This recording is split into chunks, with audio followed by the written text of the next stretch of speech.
Welcome.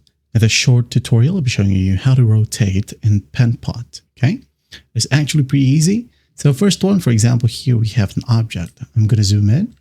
Now, as you can see here, when we click on an object, okay, we have these points. Now, besides a point, okay, just hover over a point and you'll be able to see, as you can see, the cursor changes to a rotating icon.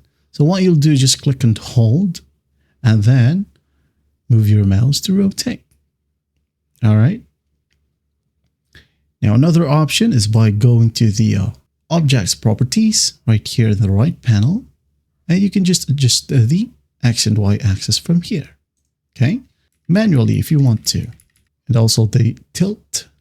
Okay, you can use the up and down arrow key on your keyboard if you want to.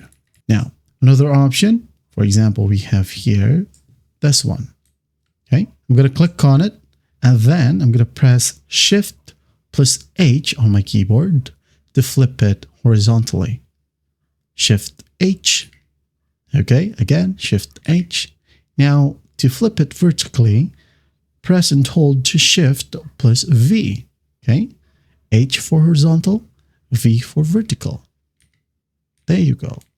That is how you rotate in Penpot. Well, I hope this video helps and I'll see you in the next one.